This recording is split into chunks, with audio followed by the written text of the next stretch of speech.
Hello, everybody, and welcome to Webinar Wednesday, October 2023 edition. Danielle and myself are here today. Hi, Danielle. Hi, Alastair.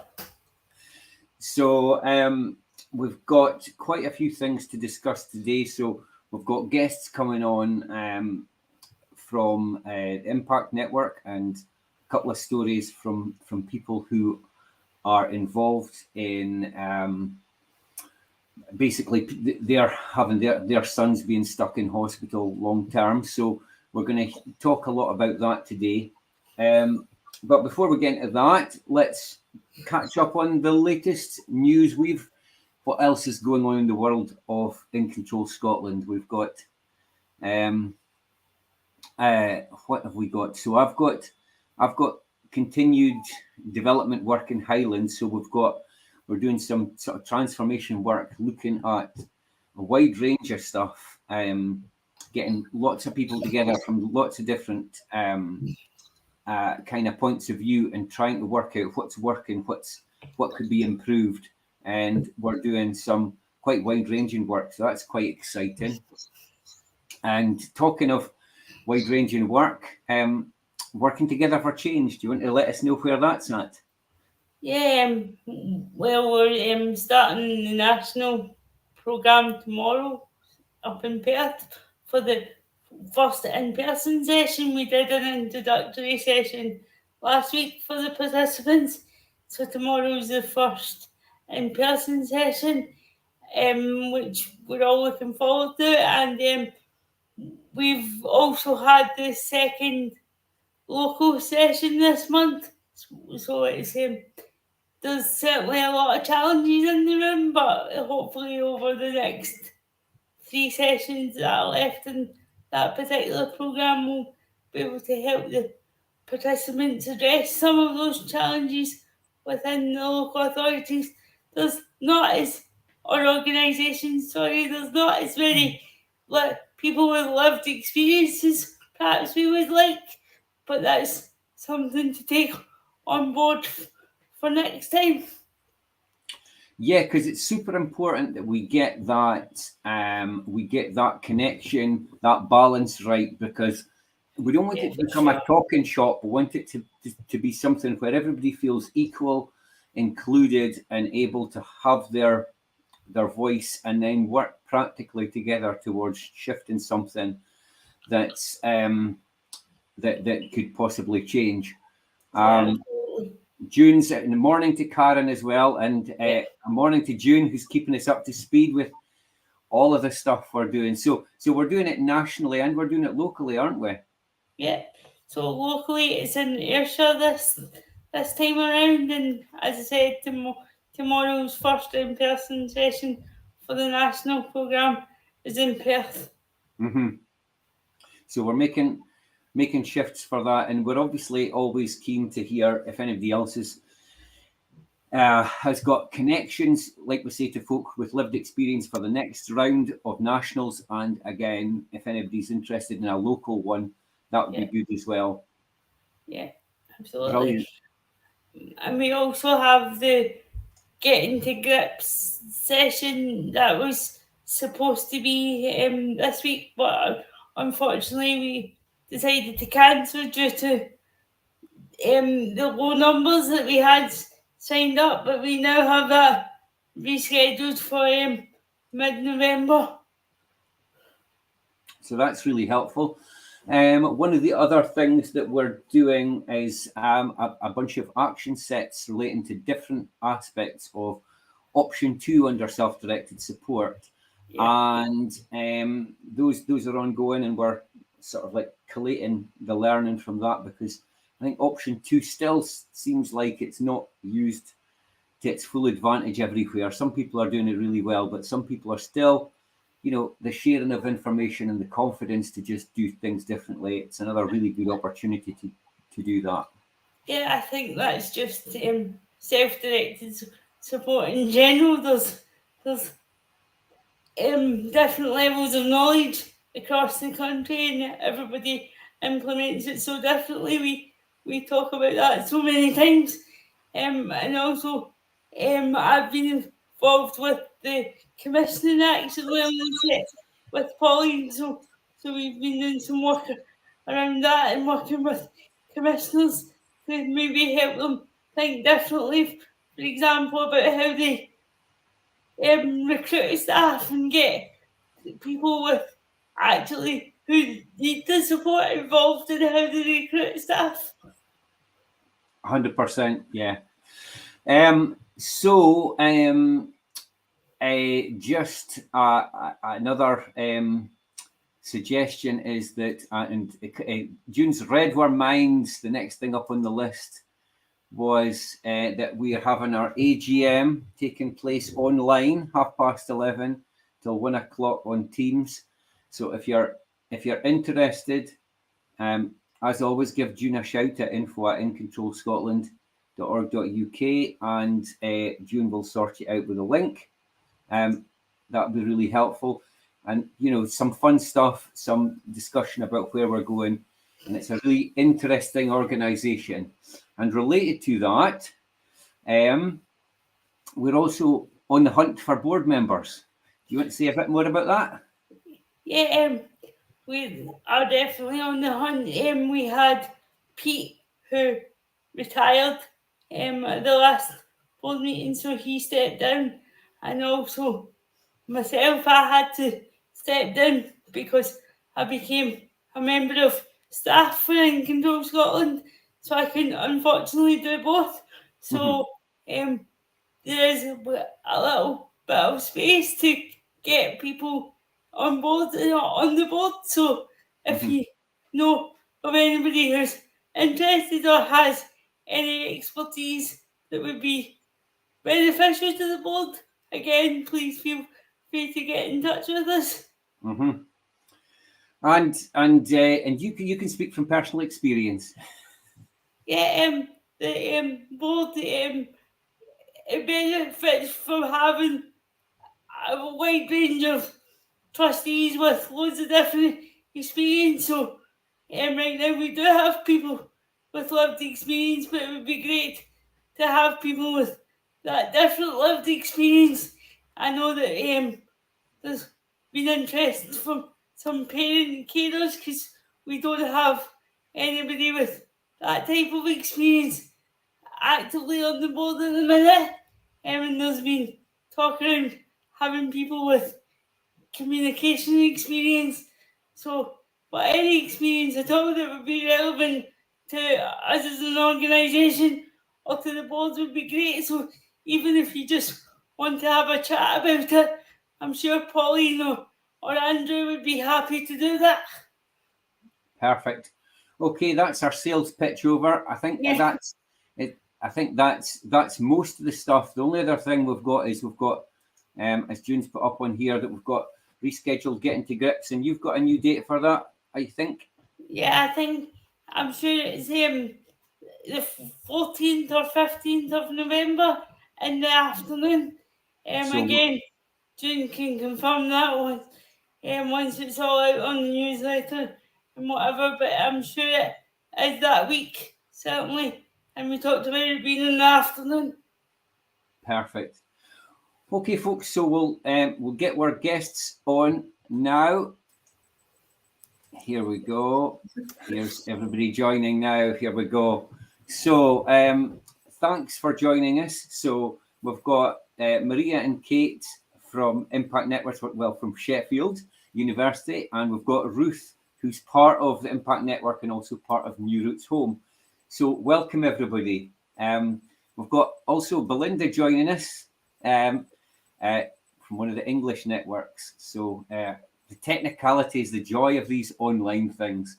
So the plan for today is for us to just chat a little bit about the challenge of what we're talking about in the Impact Networks, which is people with learning disabilities and autistic people being stuck in hospitals for long periods of time, despite a lot of legislation and a lot of promises, a lot of efforts to move things, where we seem to be getting stuck, and just, I guess, like understanding a bit about what the impact networks are and how they can maybe help address some of these issues by working together. So I don't know if we'll just go around and just just do quick introductions. Can I ask you, Maria, first? Yes, no problem. Hi, Alastair. Thank you for inviting us. So, my name is Maria Teresa Ferrazzoli. I work at the University of Sheffield. I am the project officer at Impact. So, I work with Kate. Thank you. Okay, thanks, Kate. So I'm Kate, and I lead the networks, which is one of the projects that Impact does, and I'm also based at the University of Sheffield with Maria Teresa. Smashing. And Ruth. Hello, I'm Ruth Hughes, and I'm the mother of Gordon. He's a young man that's been stuck in hospital for 6 years, and it's been a terrible time he's been through and is going through. So I'm just wanting to get the word out there and try and get change implemented. Right. Okay. So thank you. I know. It seems like it. In some ways, it should be a straightforward thing, because years ago, 30, 40 years ago, we all recognized that institutional living didn't make sense. Long-term institutional living was dramatically causing damage to people. It wasn't keeping people. There was this illusion it kept people safe from the dangers of community, and that it was a therapeutic environment and it was helpful. And all those myths have been long since debunked. But here we are in 2023, and we're still struggling to get the confidence to move away from a lot of these ways of thinking and working and back to trusting people and getting people out in the community. Where do we think that's gone wrong? And I guess I suppose it'll be interesting to think a little bit about how the impact networks can kind of hopefully maybe influence things. So any initial thoughts about where we think we're getting stuck? Why isn't it moving forward at a pace that we should be?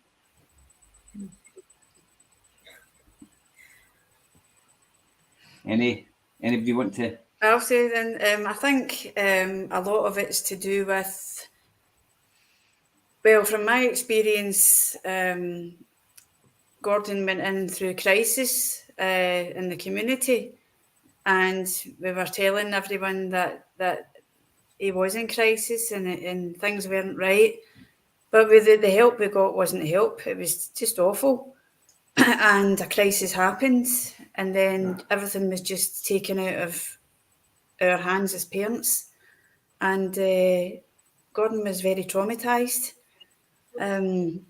He'd been diagnosed with a mental disorder which he'd never had, we were told, and he was on heavy antipsychotics, which were exacerbating the situation, which we knew ourselves, but they wouldn't let us take off them, and we didn't know as much, we weren't informed, and then once he was in, it's just a spiral, and it just ends up in conflict and decisions made and not by the right people, and it ends up in quite a lot of animosity and arguments, and things just get quite spiteful. And what happens is then once they're in, and even though you highlight your concerns, the local authorities don't want to get involved. They don't have funding. There's not anything in place. It's just an absolute disaster.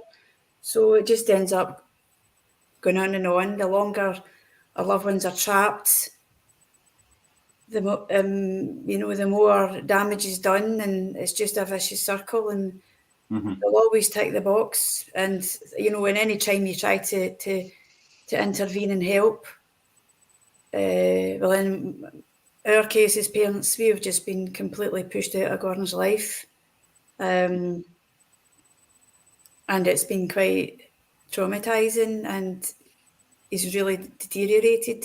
So this is what's happening to lots of people, autistic people, or people with learning disabilities.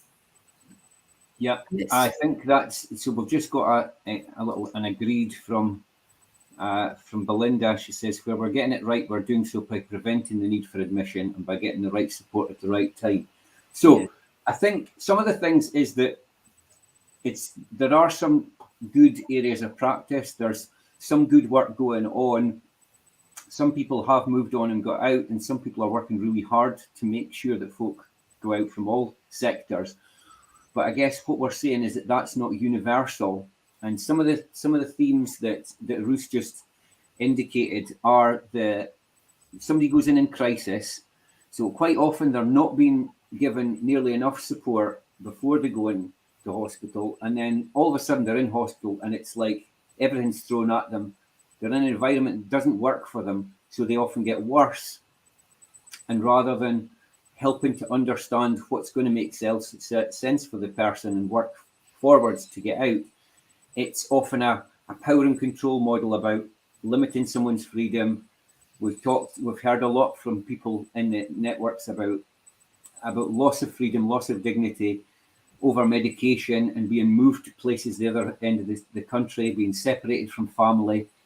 And then the confidence then to actually do something that's positive. People are more scared about taking a leap of faith, what it seems like. But actually, it's not that big a leap of faith. It's actually just listening to the family, listening to the person, and designing something that works around them rather than the power and control model. I'm just wondering whether, Belinda's just made another one, where it can't be avoided, a strong relationship to family and community support can keep the admission as short as possible. And that's what a lot of people are trying to do. But like I say, for some people, it just, once it gets stuck and it's going wrong for a long period of time. What was the thinking behind like the Impact Network, and do you want to just maybe say a little bit about how the different networks across the UK work together?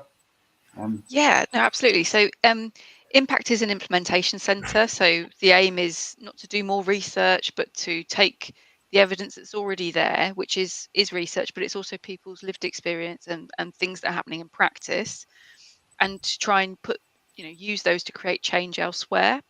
So the networks is one way we do this, and the model is basically that across the 4 nations, groups meet at the same time, share their experiences, look at the evidence together, look at good practice, share examples, share ideas over a period of time, and then by the end of that, hopefully have some new ways of perhaps working or some ideas around what they would like to change. So they always focus on a specific topic. So in the past, we've had them on things like choice and control for people with learning disabilities, or issues around recruitment and retention in the workforce. But this one specifically is on coming out of long stay hospital. So what we did at the start is to look at the evidence that's there, share that with the groups across the UK, and get their insight as well. And that first session we had with you all, there was just some really, even though the policy context is different, even though the local practice might be quite different, there were some really strong connecting themes, around things like risk aversion, around things like the kind of layering of trauma on trauma, and that, becoming this vicious cycle where people get basically stuck in hospital because of that. Issues around the language that is used to label people and to describe their behaviours, ultimately contributing to some of this risk aversion as well. Just a lack of sort of joined up working as well, and issues of accountability. These were the sort of key themes that were coming out. So the first few sessions are quite problem focused. It's about understanding the challenges, and then as we move on, hopefully we come to a point where we're like, okay, what ideas have we got around things we'd like to change, we feel are possible, and what can we then do to make that change, really. Thank you very much. I think that's really helpful. I guess that issue about confidence, about trust, and that the fear of getting stuck into, I just shared Karen's comment there, incredibly painful and so angry about the situation. It's my biggest nightmare and worry for the future of my son. The issue is that it's so common for people to be at the point of crisis or close to crisis, and that fear that if it all goes wrong, it becomes like a house of cards. So rather than that one bit that you've been asking for that hasn't been there being replaced, what you get is you get a whole new set of problems, and you're having to prove that you can do well. This readiness model, this idea that you have to prove that you have changed and you can cope in an environment that doesn't suit you, that denies you a lot of your personal, you know, the things that are most important to you in your life. It's so flawed that it's no wonder we become, you know, it just becomes a cycle, because if you took away my access to my family, the things that help me cope with daily life, I would be the worst version of myself. And if you were then going to ask me to show that I could comply with what your expectations were, it's not going to go well. So none of this stuff is particularly complicated, but it does seem to be very difficult, because all the effort seems to be on the side of the people who are trying to make change. I'm just going to bring in Danielle's experience, because Danielle, do you want to say about when you ended up in a similar type of situation? Yeah. So back in 2016, the transitional residential environment that I lived in at the time, which was my choice, I have to say that part was my choice. Mm-hmm. But the people that run that unit took the decision to close, and we were told in the November, so that was given local authorities 6 months to find 21 people alternative housing, and also to find a alternative respite service for people who use that. But for me, I had lived there for 7 years, but the ethos of that unit was that you lived there until you got the support and the right accommodation to be in the community. But because they had taken this decision to close the unit, it was automatically assumed for me at that point that I would go back and live with my dad. And whilst my dad's house at that point was completely accessible for me, the town he lived in wasn't, or he lives in, sorry, it isn't. And for me, that would have meant that I would have lost the independence that I built up, and I just wasn't prepared to do that.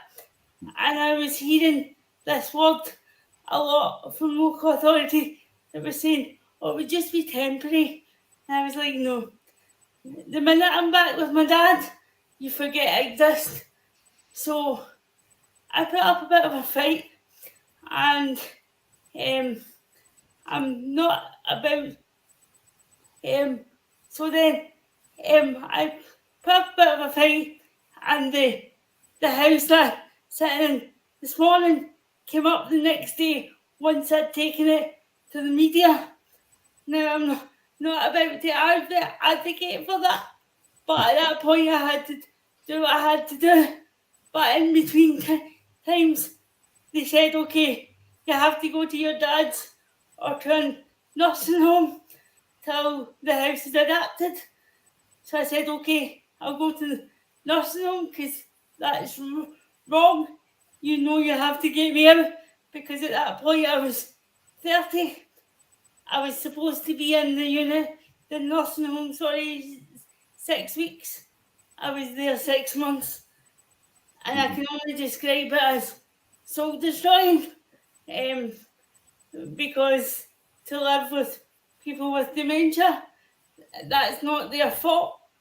But when you're in that environment and you don't live with that condition, it's soul destroying. And my dad would often visit and say, just come home. And I'd say no, because I have to do this for you as well as for me, because he had to be my dad, not my carer. And actually, it was 7 years yesterday since I'd moved in here. So that was the anniversary, if you like. And it was also my dad's birthday, which was the best birthday present he got that year, seeing me leave the nursing home. And that's so. And again, I guess so. The thing is, Danielle, you're an articulate woman with Absolutely. with a doctorate. So obviously, it's cerebral palsy that that you've got in terms of your disability.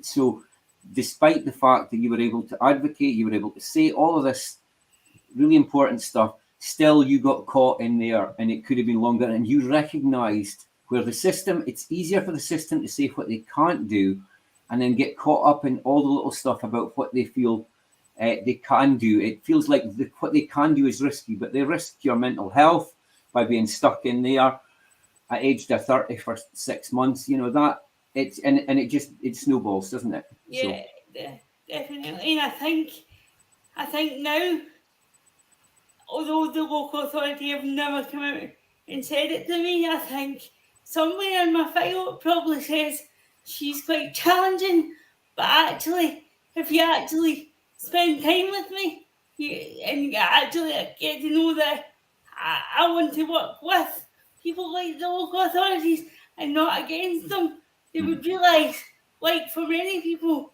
that we're not actually challenging, we're just fighting for what we're entitled to.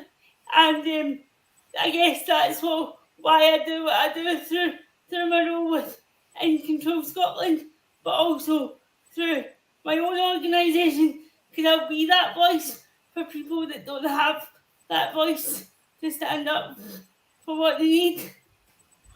Well, thanks, Danielle, for sharing that. And I guess June's just sharing that families are the most important people in the cycle. Yeah. They are the experts and know the person better than anybody ever would in the hospital, so they should always be at the centre of all decisions. But for some reason, that doesn't seem to be the case. People are often labelled as being troublemakers. They feel like they're being pushed out of decisions. I mean, Ruth, you've even been denied access to visit your son. Yeah, I've not seen him for 3 years. As I said, we had the CPA meeting. I was denied the fact, I was denied even going to the 6 monthly CPA meetings, which he always attended in person with myself. Gordon never attended any either. He was just drug after drug, making his mental health and his physical health worse. But he did surprisingly want us there at the one in July. I got a letter from the doctor, but she wouldn't let me attend in person, even though everyone else attended in person. She made it a phone call, and she wouldn't let me speak. She wouldn't let Gordon speak. It was just awful. But I asked Gordon why he didn't want to see his mum and dad, and he said it was down to the staff and the doctor. And she cut me off for 5 minutes, and then she brought in security on the phone, but she wouldn't let him speak. And at the end, his dad asked if he can visit, and he said it wouldn't be a good idea, Dad. But all that wasn't in the CPA updated documents that came through. There was nothing. So he's tried to remove me as named person. This was all after I hadn't gone to the media at all in 3 years. And as soon as I went to the media in September 2020, and there was a big article on the front page, and 2 months later, they changed his drugs to the drugs he was sectioned on and stopped his calls, stopped his visits, tried to remove me as named person. A few months later, I was sending him weekly postcards. She stopped the mail. She got Gordon to sign something. And he never got, I couldn't send him parcels, couldn't write to him. She's pushed him right out of his life. She's put him on so many drugs. If I've challenged her, she's just gone and done it. He ended up in hospital twice due to the medication. He hadn't been restrained. At Christmas there, he was restrained and put in seclusion and injected and kicking and screaming, taken to hospital because of they had him in clozapine and it to be abruptly stopped because of the white blood cell count going to 0. Now she's got him in high doses, right, well over NICE guidelines. And, I'm still waiting. The Mental Welfare Commission have been involved and they're just turning their heads away. I'm still waiting on the outcome report. It's just going on and on. So it's It's a nightmare because before lockdown, we had twice weekly visits for 2 hours. But I've been raising, and Gordon, as I said, was assaulted in the ward, and staff were sacked, but we'd complained and nobody listened, and there was a bone of contention. We had meetings with the CEO and the professors, and they just didn't want to know. And because I was fighting for justice and speaking out, they just pushed me right out of his life, and they've made him worse. So now he fits he was doing so well, even though he was traumatised and he wasn't great on medication. He should never have been, he had no charges on him, and I had nothing. And at one point in the beginning, they stopped me visiting for 7 months and tried to make me sign a contract. And in that 7 months, they applied to have that due to his behaviour in the hospital of medication, and with the staff that got sacked, they'd applied to the Procurator Fiscal to press charges on him, saying he was too dangerous to be in the community. Gordon lived at home all his life, and he'd always lived with us, never been restrained, nothing. Yeah. So you think about all of these factors, and it is as folk are saying, it's terrifying. Thanks for joining us, Belinda. But I guess it's that thing about when people get stuck, when they stop working out what to do. I mean, when I was training, doing my nursing training, I remember being in a mental health hospital, and one guy he'd got 20 doses of ECT, electroconvulsant therapy, and I said, why are you keeping shocking him? It's not having any effect on him. And they were like, oh, well, we've tried everything else. And I thought that just summed up the mentality. When they run out of things that they are comfortable doing, they just keep doing what obviously doesn't work. So you've got physical health, mental health, just everything going through the floor, and still what you get is more of the same. So I guess a few years ago we set up New Roots Home as a group to get together. So the idea was about getting people who've helped people move out, so people who've got experience who can say, hey, it doesn't have to be like this. You can take a different path. I've supported many people over the years who've been described as having, complex reputations. And what we specifically have done a lot of the time is saying, instead of trying to replicate the hospital environment, we've tried to listen to the person, the family, and start from day one and say, how do we create something that the person feels safe in, the person feels listened to, and so they've not got anything to fight against. And we make it clear how we will respond if there's difficulties, and minimize the number of people who will be in their face. So if people have their own tendencies, ideally, there's less of a need for somebody to be in there when somebody's upset. We can say, look, we're going to give you some space, and what you let us know when you want us to go back in. So there's not that, well, we have to be in your space and we will control you, we will grab you and inject you, and there's all this restraint stuff. So, and that's been proven to work really well. But there's a lot of things to get lined up. So we need the right support, we need the right housing and stuff, and we need everybody to be on board at the same time with that plan about how we move forward in a way at the time the person's ready, and be really getting on board together to say, look, we're not going to get in the way of this. How do we facilitate this? Because some of the discussions we've had are, well, in this ward we don't allow external staff in.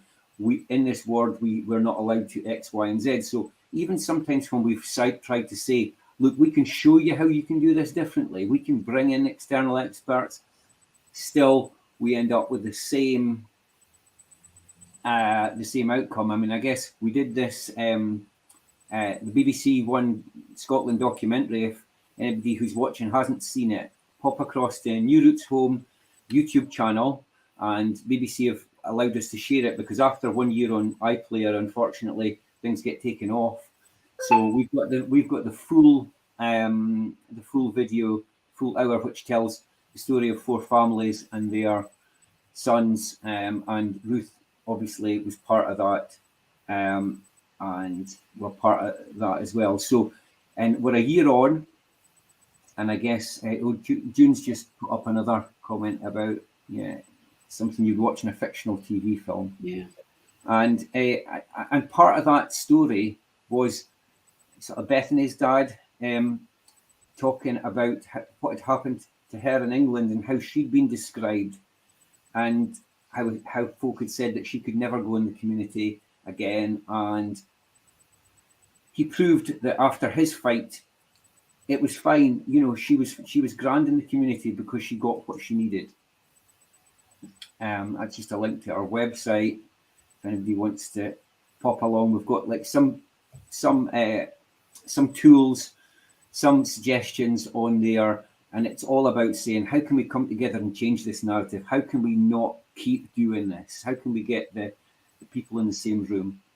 And so when we were keen to get involved in the Impact Network in Scotland, and this has helped to give us a bit of a focus over the next so we've got 4 meetings, and in between each meeting, in each of the sites, we all get together and share that learning, so that it's not just the learning from within each group, it's from all of them. I guess, Kate or Maria, do you want to say a bit about, maybe, is there anything from any of the previous Impact Networks that you think will be helpful to share? Because I do feel we could do with some optimism here. Yeah, no, absolutely. I think the thing that I really like about the networks is the topic is generally quite broad and generally quite a big issue and a big problem. And then as the process goes on, the local groups across the 4 nations decide what they think they want to tackle, and then they end up with very different action plans, and it's quite nice to have that diversity. So in the first one, we had, which was focused on choice and control for people with learning disability, we had a group in Wales that included a group of adults with learning disability who'd set up their own co-op. So they're a cooperative, they're a company, they receive their direct payments, and they use that as a company to then purchase the support they want. And it means they can pool their resources, it means they can roll their resources over and do things that they really want to do. And they're an amazing example. And what essentially they as a group with other people in their network wanted to do is, this is working for them. They want more people to have the opportunity to work like that. So they want to spread what they wanted to do is to spread the word about what they do, to be an example to other people who might want to set up a similar co-op, get people to join their co-op, be able to recruit more staff to support them as well. So they, as part of their action plan, developed like a video which told their story, and very much they are in control of that story. They worked with an organisation that gave them the skills to record this video and edit this video themselves to share, which is a really lovely example of what the networks can do. And then the diversity, another network set up had a completely different area of focus. They wanted to really, from a provider perspective, work with the local authority to get individual service funds actually happening in practice. So they're there in policy in England, but the practice is very, very patchy. And then in this local authority, there weren't any.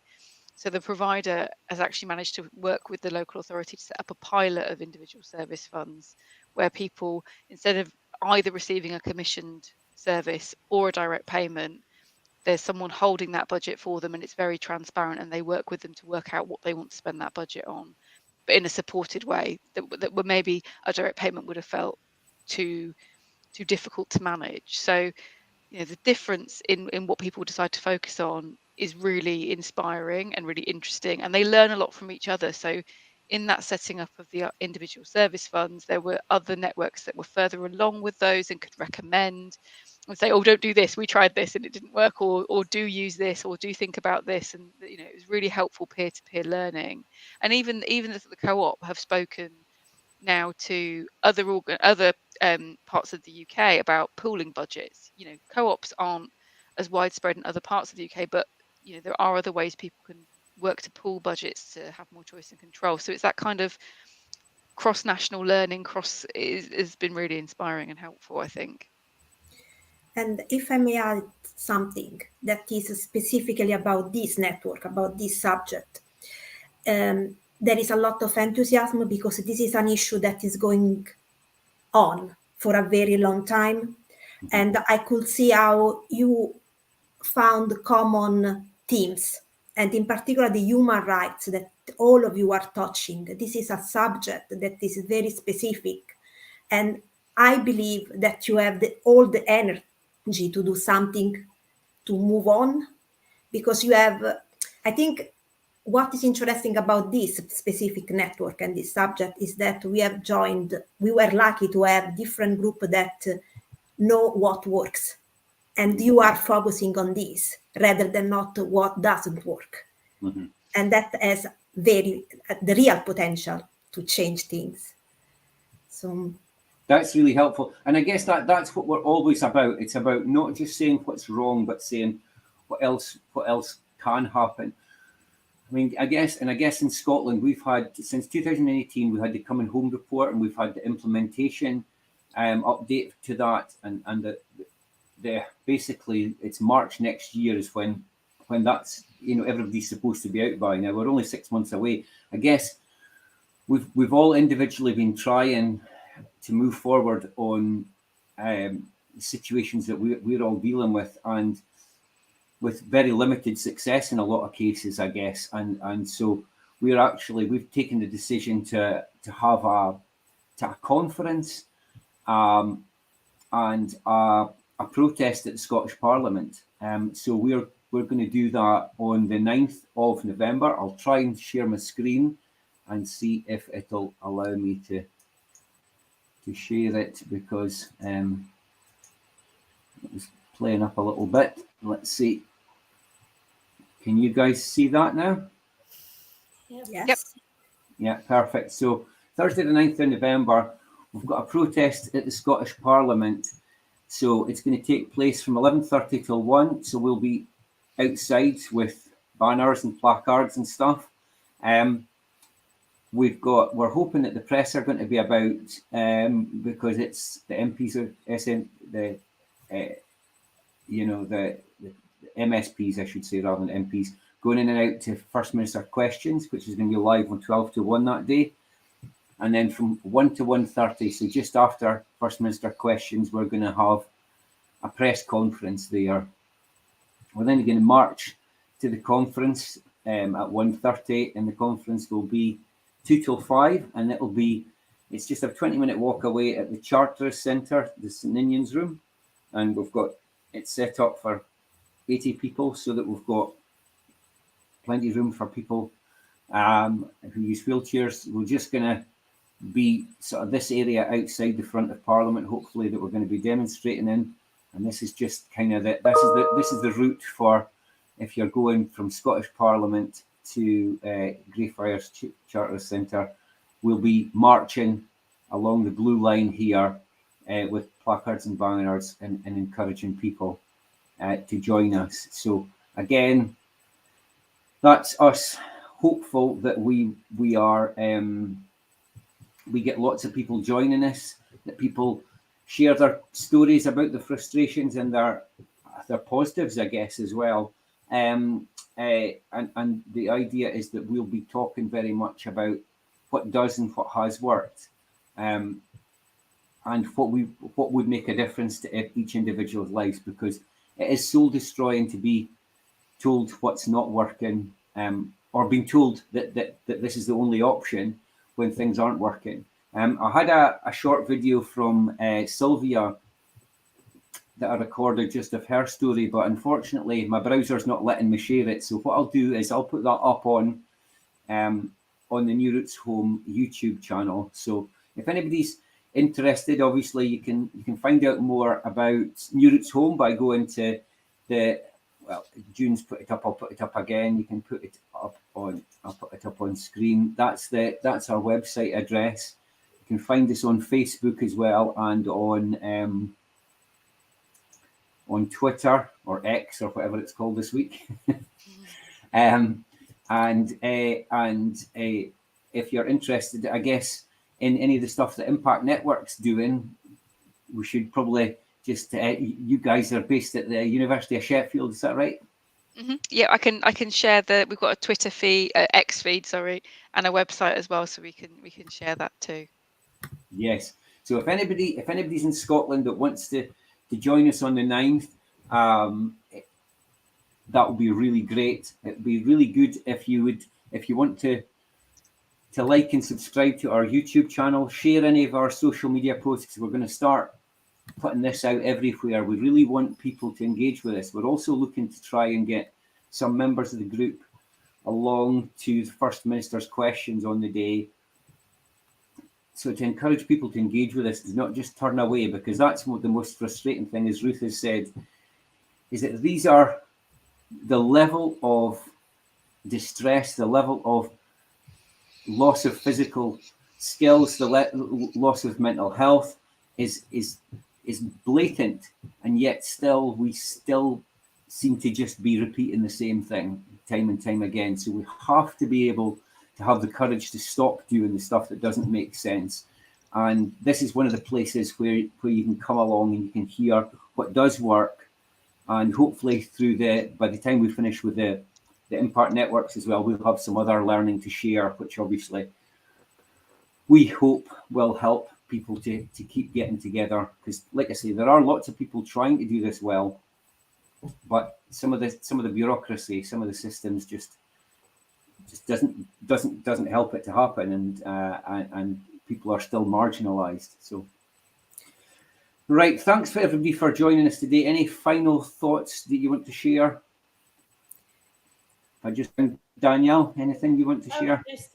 I've been sitting thinking and listening to Ruth's story and what Kate and Maria said, and it really does put it into perspective that what Ruth and her son Gordon are going through, but then you hear what Katie shared about the levels of good practice. So if people would just take a minute and step back and think outside the box, we could really change this. But we need people to take the time to do that, and not just think that, well, this is the way we've always done it, so let's just keep doing it, because it's obviously not working. Yeah, I think. Sorry, Alastair, I just want to say that it's going to take from the top down in the UK how much do they need to hear, because they're ignoring as basic human rights breaches. Absolutely. And abuse and trauma and cruelty, and it could all be so easily rectified. As I keep barking, it's more than £1,000 a day to keep my son in there.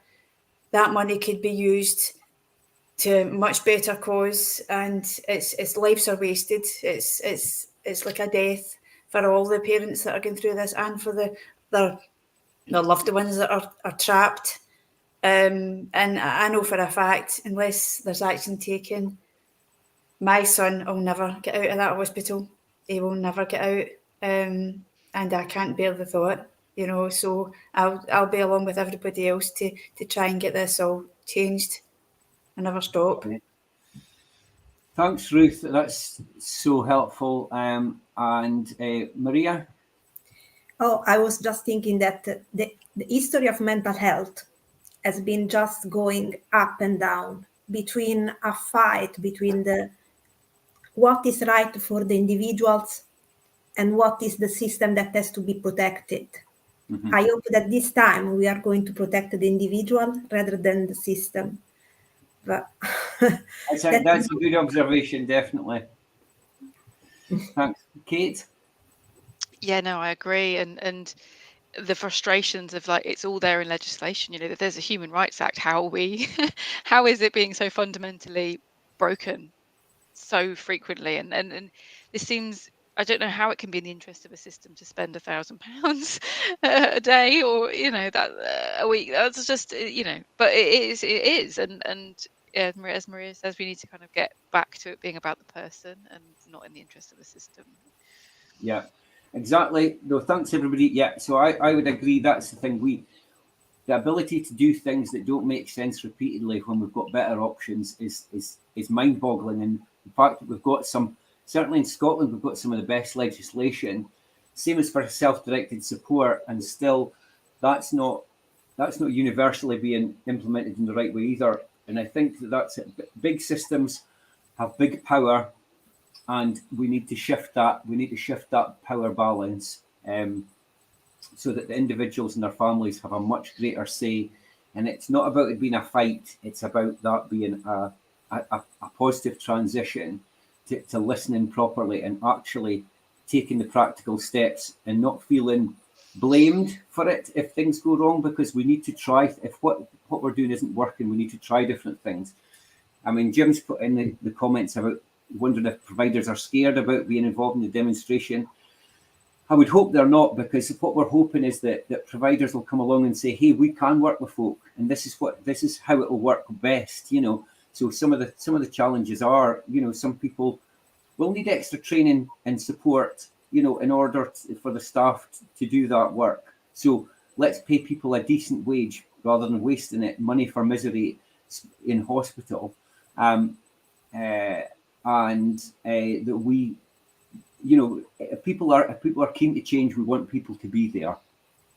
So whatever hat you wear, whether you're somebody with lived experience, a family member, a provider, an advocate, you know, a professional, whoever you are, if you can show your support in whatever way possible, that'd be lovely. Right, thanks everybody for joining us, and we'll be back again, as June said, on Wednesday, the 1st of November. So look forward to seeing some of you then. Okay, thanks again to all our guests. Thanks. Cheers. Bye-bye. Bye. Bye.